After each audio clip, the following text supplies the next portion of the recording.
الكبير الكابتن محمود بكر. بنرحب بك يا كابتن محمود. اهلا، مساء الخير يا حسام.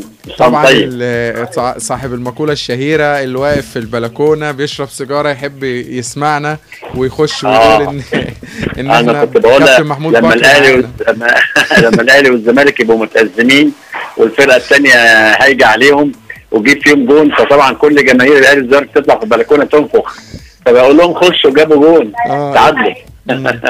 طبعا يا كابتن محمود، يعني احنا بنعتبرك من تراث التعليق المصري كتراث وككلام. طبعا كان في مقولة قبل ما نخش طبعا في الأسئلة، مقولة يمكن شداني أنا قوي، يعني جات لك ازاي وانت بتذيع ماتش برازيل وهولندا في 1998 في كأس العالم وقلت حين تنزل عدالة السماء؟ كانت جملة رائعة. اصل الماتش ده يمكن من افضل مباريات المنتخبات المصرية، يمكن حتى الان، انك انت كنت بتلاعب فرقه كبيره جدا واخده بطولات ومليانه محترفين، وانت اصلا كنت هاوي، ما عندكش واحد محترف وبقيت كل البعد عن الاداء الاحترافي، وفي نفس الوقت لما بدات المباراه انت مع مرور الوقت سيطرت عليها سيطره بطريقه غريبه جدا، وخاصه في الشوط الثاني، وحجمت عمالقه هولندا باداء مميز جميل جدا وتشكيل جميل جدا، وكان مجموعه من اللعيبه اصحاب مهارات عاليه، ومدرب الجوهر الله يرحمه عالي جدا في تفكيره.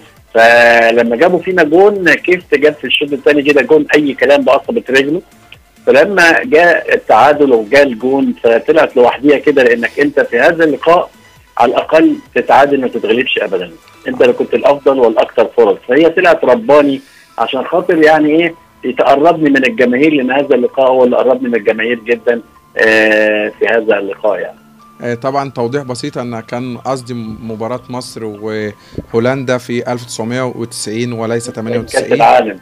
كأس العالم. حضرتك كابتن محمود بتتكلم عن الرياضة وبنتكلم عن كرة القدم، مصير كرة القدم فين في مصر يا كابتن محمود؟ يعني مش شايف لها مصير؟ ام الجمهور خلاص هو ده مصيره، ان احنا نلعب ماتش من غير جماهير خلاص، او اي ماتش من غير جماهير؟ شايف ازاي يا كابتن محمود ان احنا نقدر ندخل او نخرج من المطب ده ونحط قانون بقى يكون رادع للجميع؟ عمرك ما هتخش ولا تطلع الا اذا البلد استقرت، لان الرياضه والفن دول علامه من علامات تقدم الدول.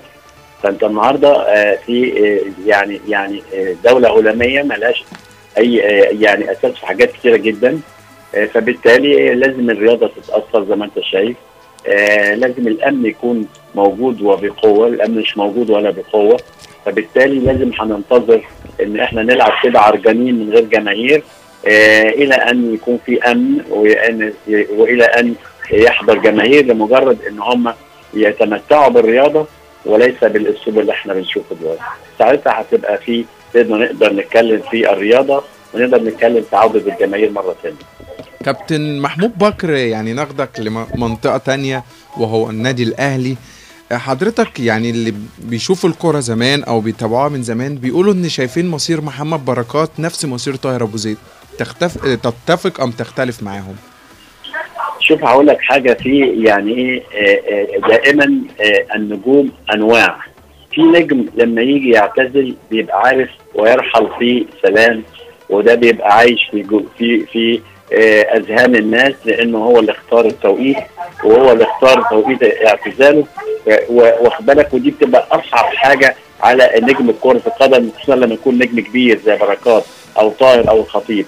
وفي نجم اخر يفضل يدي لنفسه فرص الى ان تلفظه الملاعب، وهنا يندم على اساس انت بالك انت ان هو لم يختار الوقت المناسب فيه ان هو يقول كده شكرا للكره وللجماهير. كابتن محمود بكر، ايه ادوات الزمالك اللي ممكن تخلي له استمراريه في الاداء مع فييرا، خاصه النادي اصبح ليه روح وليه شكل؟ وحضرتك قلت في تعليقك في ماتش الزمالك الاخير في بطوله افريقيا ان الزمالك يعني بدا يبقى على الخطوات السليمه ان هو يكون فريق بطوله.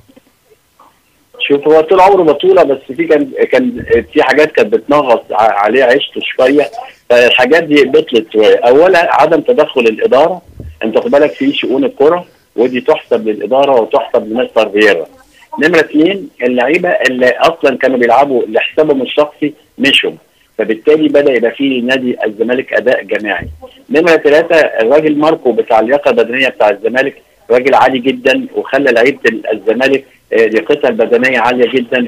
فبالتالي اصبح عندك اداره ما بتتدخلش، مدرب عالي ومخطط احمال كويس جدا، ولاعيبه بدات تلعب اداء جماعي وثقت فيه مدربها. ما فيش مشاكل اللي هي كانت معتاده كل مره تجديد ومش عارف ايه وكلام من ده. ولكن انا من وجهه نظري الشخصيه ان على مستر فييرا يلحق الدكه الاحتياطي بتاعته، عشان خاطر هو في مباراه فيتا هناك اللي اتعادل فيها 0-0 كان عاوز ياخد حد من على الدكه يحطه في وسط ملعب المدافع، فما لقاش الا طلبه واسلام ومولدو تقريبا. فبالتالي دول كانوا ما بيلعبوش فتره طويله جدا. فهنا الخطر على الزمالك من البدلاء، لابد ان هو يعتني بالبدلاء ويلعبهم على اساس ان لما حد يصاب يقدر اللي وراه على طول يسد بنفس الامكانيات الفنيه. اما بدون ذلك الزمالك يعني هيعرج. اذا اصيب مثلا فتح الله لازم يبقى اللي وراه جاهز، اذا اصيب عبد الواحد لازم يبقى وراه جاهز. والجهازان بيبقى باعطاء اللعيبه بعض الفرص عشان يكتسب الثقه في لما يجي يلعب. اما ان هو يقعد فتره طويله وبعدين يجي يلعب مره واحده زي ما شفنا كده في مباراه فيتا القويه جدا، هي دي النقطه اللي مستر فييرا اعتقد ان هو بيفكر فيها كويس قوي. كابتن محمود، يعني شايفين ان اصبح في محمد صلاح لاعب متألق قوي في اوروبا، نصيحة الكابتن محمود بكر ايه للاعب زي محمد صلاح ومحمد النني، خاصة ان هو شباب واعد؟ ان الاعلام بتاعنا يبعد عنهم. هيكونوا زي الفل. دي نصيحتي، لان هو هناك ماشي في سيستم لازم يعمل الصح اراد ام لم يريد، واخد بالك؟ فعلى الاعلام بتاعنا ان هو يبعدوا عنهم بس. لان بداوا يقولوا هيتنقل، هيروحوا، هييجوا، ثمنهم الكلام ده كله بقى يعني انت عارفه. كابتن محمود، نسالك سؤال اخير، من هو خليفه محمود بكر ام لم تراه حتى الان؟ فين بقى الخليفه؟ يعني خليفتك في التعليق. صحابي في التعليق طبعا يعني في كتير قوي. وبعدين عاوز اقول لك حاجه، مفيش خليفه في التعليق، لان احنا زي المطربين كل واحد ليه ميزه وله عيوب، واخد بالك؟ وبعدين التعليق زي المطرب ده نوع من القبول، واخد بالك؟ فدي بتبقى عاوزه قبول، وربنا يهدي يعني ويطلع 100 محمود بكر ان شاء الله. ان شاء الله. طب عايزين جمله كده للبرنامج بتاعنا، يعني اللي واقف في البلكونه يخش يسمع سبورت بريك. والله انا بقول يعني انا سعيد جدا ان انا يعني صوتي طلع في برنامج الرساله، وكان قبل كده محمود عباس تعرفه، الناقد الرياضي الكبير الكويس الحلو اللي اتربى على ايدينا، كان كذا مره دعاني ان انا يعني يطلع صوتي عندكم او استضيفوني، فما كانش ليا حظ معاه. ان انا سعيد جدا بان انا صوتي طلع عندكم، وسعيد جدا بمجهودكم كبير، واتمنى كده انكم تخشوا من البلكونه عشان الدنيا بدات تسقع. بنشكرك جدا يا كابتن محمود، وبنشكرك جدا على هذه المداخله الرائعه.